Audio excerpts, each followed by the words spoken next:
2008 жыл Бейжіңдегі 29 жазғы Олимпиада ойындары. Дзюдо күресінен 100 келі салмақта Асқат Жеткеев күміс медальға қол жеткізіп, Олимпиадада жүлде алған Қазақстан құрамасының алғашқы дзюдошысы атанды. Оған дейінде, одан кейінде 4 жылдықтың басты додасында көк байрағымызды желбіреткен татами шебері болған емес. Дзюдошыларымыз Жеткеевтің жеңісті жолын Рио-де-Жанейрода жалғастыруға белді бекем буып отыр. Қазақстандық дзюдошылар Олимпиада ойындарына 5 жолдама жеңіп алды. Оның үшеуі ерлерге тиесілі болса, 2 лицензия бұрымды балуандардың еншісінде. Бұған дейінгі нәтижелермен салыстырсақ, бұл ең төмен көрсеткіш. Десек те бапкерлер саннан гөрі сапаға мән береді.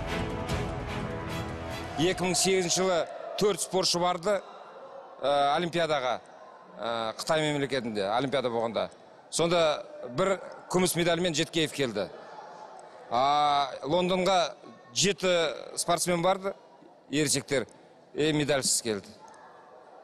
Сол себептікке қарағанда аз болса да жаңаға медальмен, абыроймен қайтайық елімізге. Елімізде жеңіл салмақтарда тәжірибелі балуандар жеткілікті. Бітіспес бәсекелестік бар жерде нәтиженің де жоғары болатындығы заңдылық. Дзюдо күресінде әр салмақ бойынша Олимпиадаға рейтингтегі үздік 22 балуан жолдамалар. 60 келі салмақта сол түсімді 3 бірдей спортшымыз бар. Елдос Сметов, Рустам Ыбыраев және Айбек Имашев. Алайда Олимпиадаға бір елден әр салмақта бір ғана дзюдошының баратындығы белгілі. Сондықтан таңдау аталған үштіктің арасында рейтингте ең жоғары тұрған спортшыға түсті. Ол Елдос Сметов. Әлемдік рейтингте 4-ші орында тұрған Сметов үшін бұл алғашқы Олимпиада болмақ.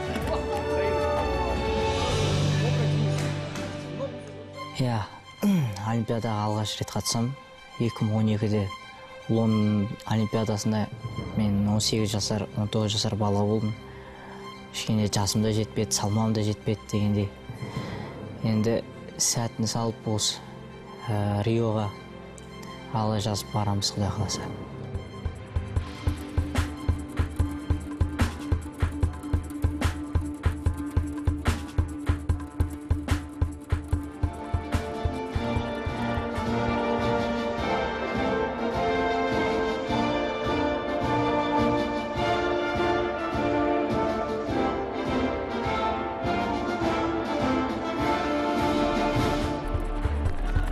Жасөспірім кезінен жақсы нәтижелер көрсетіп, сатылап өсіп келе жатқан Елдос Сметовтың бағындырған белесі аз емес. Жастар арасында да, ересектер арасында да қазақ дзюдошылар арасынан шыққан тұңғыш әлем чемпионы. Азия ойындарында топ жарған алғашқы қазақстандық дзюдошы. Тағысын тағы. Енді қалған бір асу Олимпиада шыңы. Бүгінде Елдос Рио төрінде қалың елім қазағымды алтынмен қуантсам деген асқақ арманның жетегінде жүр.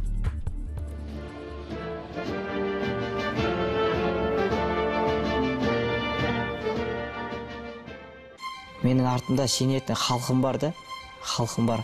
Сол халқым үшін күресем. Менің артымда әке-шешем бар, бапкерлерім бар, менің достарым бар қарап отқан. Менің елім бар, қазақ деген елім бар. Солар маған сенеді, мен солар үшін күресем деп. Адамның ішінде күш-жігер оянады.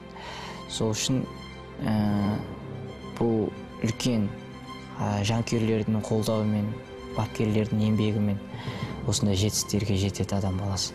Татамиге шыққанда, мен кімге шықсам да тек қана жеңісті ойлаймын. Тек қана жеңіске жету. Осы белдесуді қалай да болсын ұтам дейді. Елдос енді көп нәрсені үйренді ғой. Азия ойындарын жеңді, әлем чемпионатын жеңді. Елдос осы сен официальный чемпионат Азияны жеңбексің ғой деп анегін айтып едім. Ташкентте официальный чемпионат Азияны жеңді. Ағай, мін тағы да жеңіп келе жатырмыз дейді. Молодец, өзің еңбегіңе қарап, мін Алла тағала саған беріп жатыр деймін да.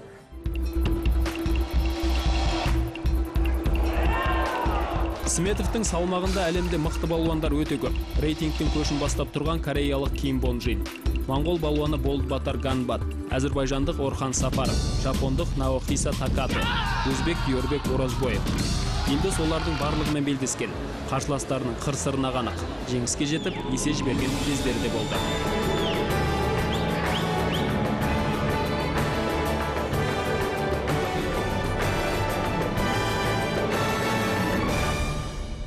Қарсыластардың бәрін бөліп жара алмаймын. Өйткені кез келген қарсыласым маған ыңғайсыз күрес көрсетуі мүмкін да. кез келген қарсыласым ұтып қоюы да мүмкін да, ол мейлі мықты болсын, ол мейлі атақты емес болсын, мынаған тоқталып мынадан өтіп кетем, анадан бүйтіп кетем, қалғандары мынау мықты осыған қатты насыр ұстаймын дегендер, ондайлар болған кезде бастан өткен ондай жағдайлар, ол адамға жетпей ұтылып қалған кездерім болған. Сондықтан да әр ұтылыстың, әр жеңіліс деген сабақ болады.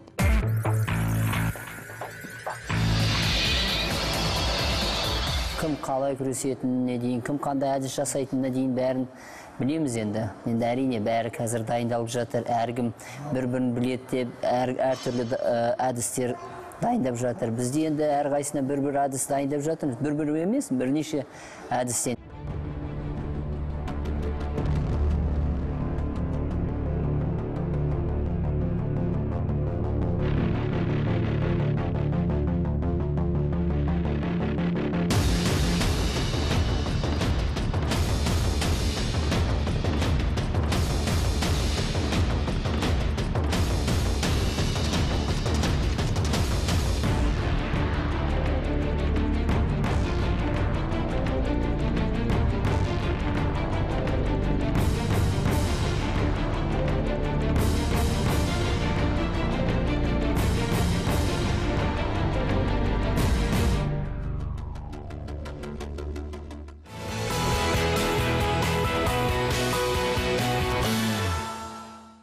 Олимпиадада жүлдеден үмітті спортшылардың бірі Отгонцэцэг Галбадрах.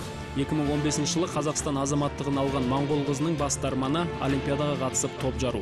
Өз елінде оған мұндай мүмкіндіктің бұйырмайтынын білген соң осындай қадамға барды, және ол үшін өкінбейді. Өйткені қазір ол әлемдік рейтингте көшбасшылардың қатарында. Риода топ жаруға мүмкіндік мол.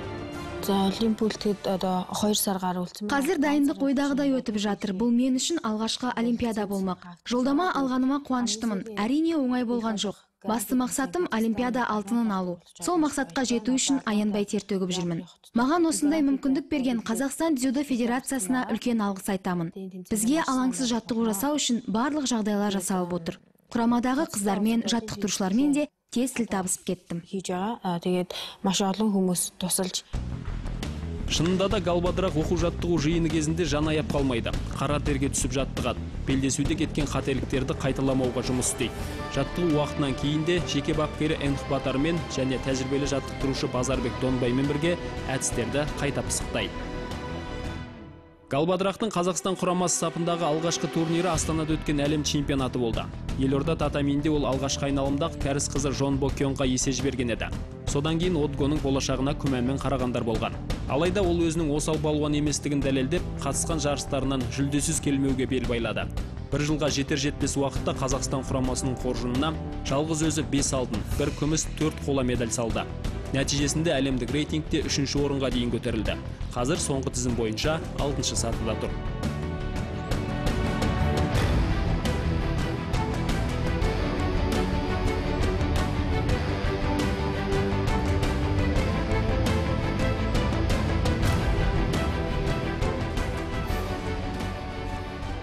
Құрамадағы құрбылары Гүлбану атап кеткен 24 жастағы балуан қыздың Олимпиада алдындағы соңғы жарысы Алматыда өткен гран-при бәсекесі болды. Финалда бітіспес бәсекелестерінің бірі Жон Бокионды ұтты. Қазір қос спортшы арасындағы есеп 2-2. Сондай-ақ Отго қазақ елінің ту астында өзінің бұрынғы отандасы. Әлемдік рейтингтің көшбасшысы Уранцэцэг Мунхбатпен 3 рет кездесіп барлығында жеңіске жетті. Жалпы әлемдегі үздік деген спортшылардың көбімен белдесіп, өз мықтылығын мойындатты. Рио татамиінде олармен жолы қайта түйісуі мүмкін. Негізгі қарсыластарым Уранцэцэг, жапониялық Кондо Ами, кореялық Жон Бокион, бразилиялық балуан олимпиада чемпионы Сара Менеза секілді өзге де мықты спортшылар. Олардың көбімен күрестім, жеңдім де, жеңілдім де. Кез келген дзюдошымен белдесуге дайынмын. Олимпиадаға жолдама алған спортшылардың қай-қайсысы болса да осал емес. Сондықтан барлық қарсыластарды бағалаған дұрыс.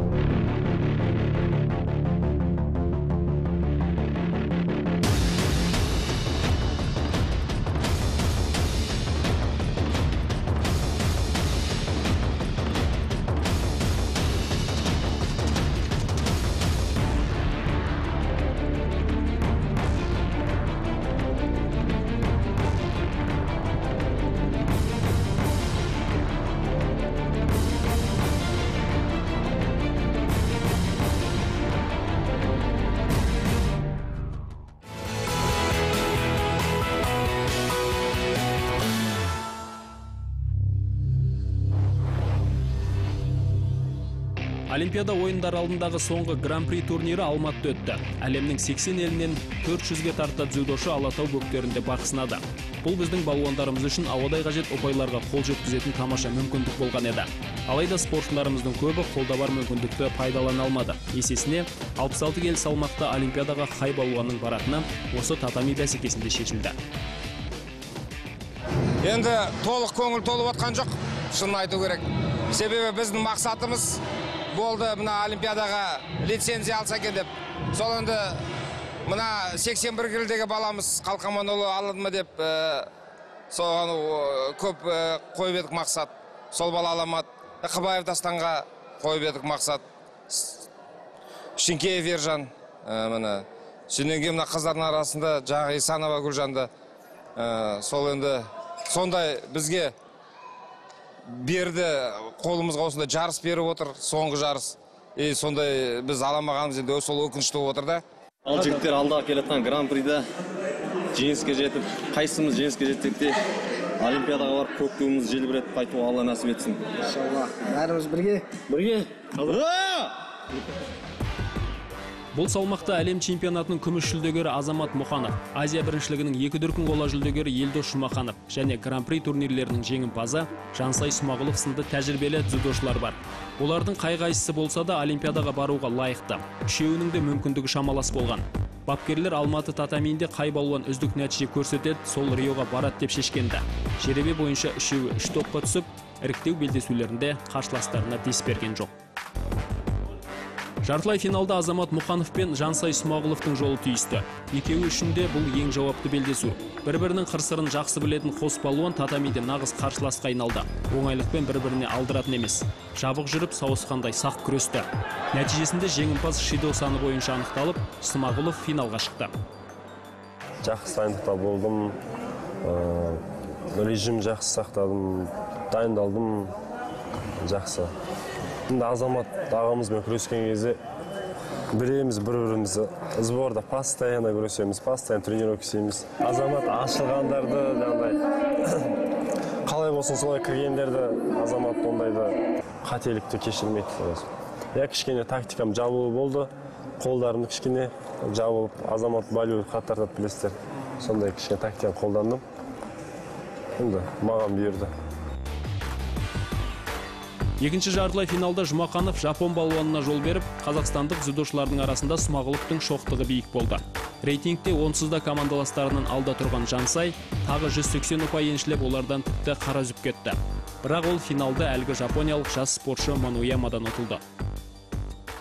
Ақырғы кездесуде Жапон балуанымен бір кемшіліктер болды. Енді оның бәрін енді мынау алдымыздағы енді Рио Олимпиадасында осындай қателіктер болмайтындай, ол Олимпиадаға барғаннан кейін еліміздің намысын қорғаймыз деп, туымызды желбіретеміз деген сондай ой, сондай күш жүгермен барамыз.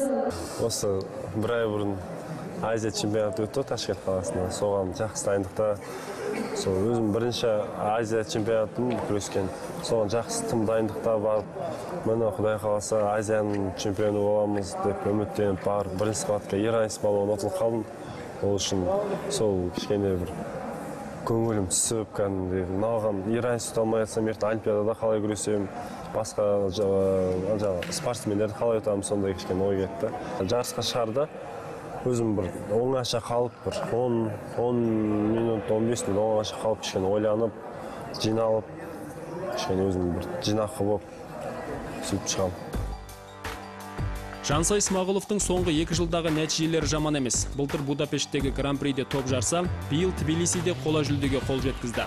Ал Алматыда күміспен күптелді. Енді Олимпиадада осы биіктен көрінуді қалайды.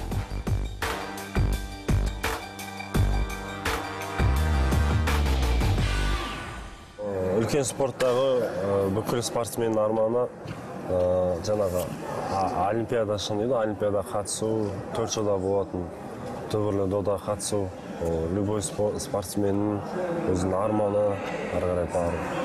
Сол көңіл күйім бәрі жақсы, Аллаға шүкір, қуанып, сол Олимпиадаға лицензия алып, бүкіл ел саған аманат қылып барады. Енді Құдай қаласа дұрыс дайындық өткізіп, Олимпиадада жақсы бір медаль алсақ па деп сонда үміттеміз. Қарсыласым бәрімен күрескем, бүкілмен күрескем, бәрімен күресуге болады. Кішкене дайындық керек, психологический дайындық керек. Японец Масачи Бинума деген 3 дүркін әлем чемпионы, Анбаул деген биылғы әлем чемпионы, Георгий Зантарея деген бар әлем чемпионы, Ришат Сабиров бар әлем 2 дүркін чемпион. Бәрін атақтарды жер жарады. Бәрімен күрескеміз, күресуге болады, ұттықта бәрін.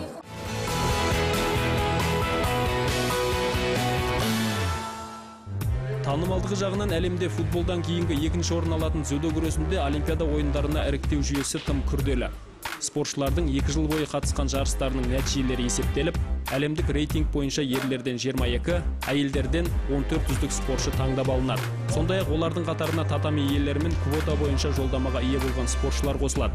Қазақстан құрамасынан Азия құрлығынан квотаға Мариян Ордабаева ие болды.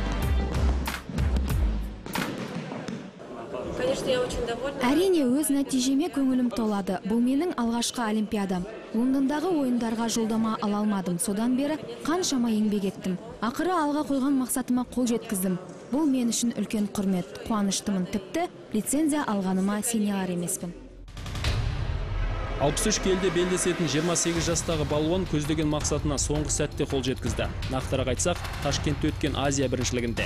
Оған дейін оның Олимпиадаға барам деген арманы көмескеді. Алайда құрлық біріншілігінде белді бекем буған Ордабаева қарсыластарын бірінен соң бірін ұтты.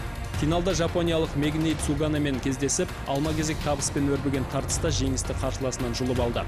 Осы жеңісінің арқасында Мариян әлемдік рейтингте 34-ші орыннан 17-ші сатыға бірақ көтерілді. Самое сложное, наверное, было с китаянкой. Соңғы бірнеше турнир мен үшін сәтсіз болған еді. Нәтижеме көңілім толмай жүрген. Бірақ осы Азия чемпионатына тас түйін дайындықпен келдім. Өйткені соңғы мүмкіндіктердің бірі. Сондықтан барымды салып жеңіске жеттім. Бұл медальды ұзақ күттім. Әбден шаршадым. Ең бастысы еңбек ақталды.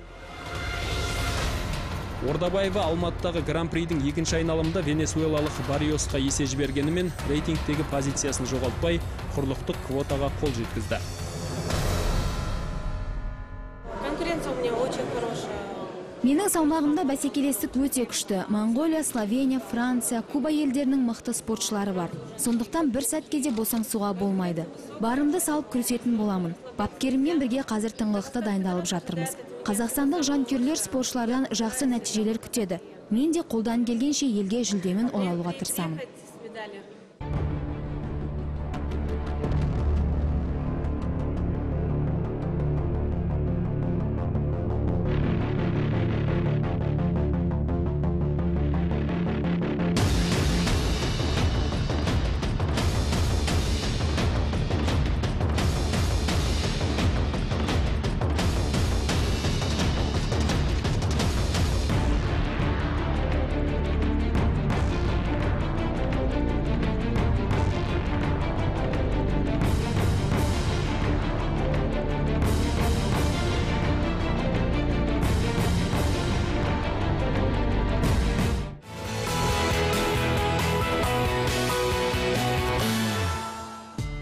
Әлемдегі ең мықты салмақ 100 келі десек қателеспейміз.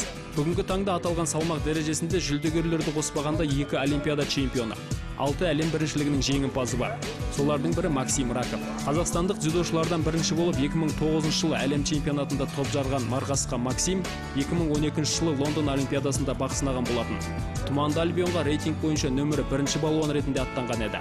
Алайда алғашқы айналымнан аса алмады. Неизвестно, из-за чего так все получилось. Не үшін сәтсіз болғанын дөп басып айту қиын. Бұл менің өмірімдегі ең үлкен сабақ болды ғой деп ойлаймын. Содан қорытынды шығардық. Қазір бәрі де ойдағыдай. Бұл кезде бапкерлер, мына турнирге барамыз, сен ұтуың керек. Мына жарыста жеңіске жетесің, рейтингте көш басына шығасың дейтін. Мен бәрін бұлжытпай орындайтынмын. Біз өзіміздің басымыздан өткен Лондон олимпиадада барғанда бірінші болып барғанбыз рейтинг бойынша. Оны алдықтап сол бірінші айнымалда орылып, содан кейін біраз кішкене опыт алып, содан. Шынында да олимпиадада 100 келі салмақта жеребе қалай түссе де оңай болмайды. Сайдың тасында іріктелген сақа спортшылар бәрі де. Сондықтан осы жолы Максим Раков пен оның бапкерлері турнирлердің барлығына бірдей қатысуды құп көрмеді. Тіпті Алматыдағы Гран-приде де белдескен жоқ. Өйткені жолдамаға әлдеқашан қол жеткізіп қойған. Я сейчас с тренерами тоже такое решение приняли. Жаттықтырушылармен ақылдаса келе осындай шешімге келдік. Рейтингте үздік 8-дікке, немесе одан да жоғары көтерілуге мүмкіндік бар. Ондай жоспарымыз болған жоқ. Кез келген қарсыласпен белдесіп жеңіске жетуге дайынмын. Ыңғайлы, ыңғайсыз қарсылас деп қарап жатпаймын. Қазір мен үшін ең басты жарыс Олимпиада. Ал қалған турнирлердегі жеңіс те, жеңіліс те аса маңызды емес. Тек Астанадағы әлем чемпионатындағы сәтсіздік кішкене ауыр тиді. Бірақ ең маңыздысы Олимпиада ойындары. Подготовка уже шла. Рио Олимпиадасына дайындық Лондоннан кейін бірден басталды деуге болады. Біраз мәселелер болды, жарақат алды. Бұрынғыдай жалындап тұрған жаста емес. Дзюдода негізі жарақаттар жиі болып тұрады ғой, сәтсіздіктер де болды. Қазір мақсатты түрде дайындыққа кірістік. Максим Раковтың еншісінде Олимпиада медалінен басқа жүлделердің барлығы бар. Әлем біріншілігінде алтында, күмісте алды. Гран-при, Гранд-слем турнирлерінде топ жарды. Мастерсте де мықтылық танытты. Ендігі бар мақсат тек Олимпиада шыңы. Сол үшін алаңсыз дайындыққа кіріскен.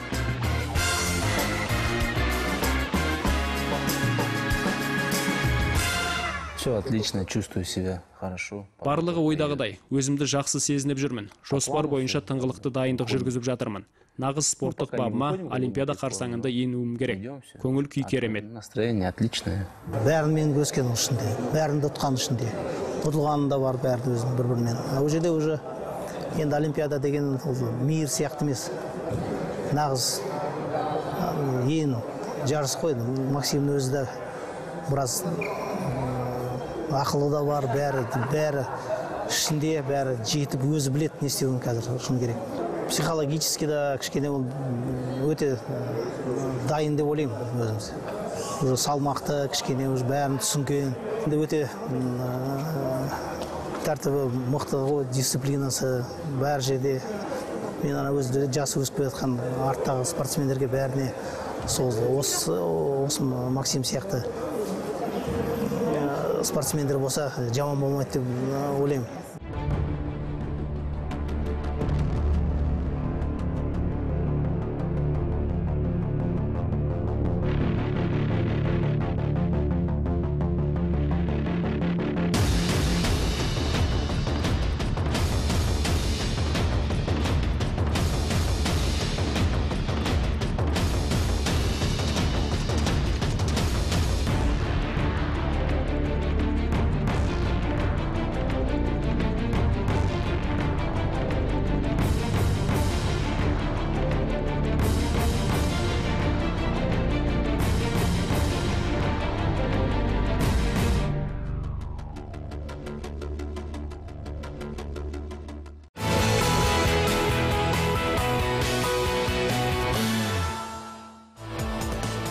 Шетелдерде бірнеше оқу жаттығу жиынын өткізетін дзюдошылар Олимпиада алдындағы соңғы дайындықты Алматы іргесіндегі Аиба академиясында пысықтайды. Ал Рио-де-Жанейроға шілде айының соңында аттанады. Біздің Олимпиадаға шейін жоспарымыз бар. Құрама команда, Қазақстанның құрама командасы сол жоспармен ешқандай ауытқымай жұмыс жасайтын болады. Ол үшін барлық жағдай жасалған, мемлекет тарапынан да, федерация тарапынан да, конфедерация тарапынан да барлық жағдай жасалған. Әрине, Олимпиадаға жолдамалған спортшылардың барлығы Риодан құралақан қайтқысы келмейді. Кімнің бабы мен бағы қатар шабатынын уақыт көрсетер.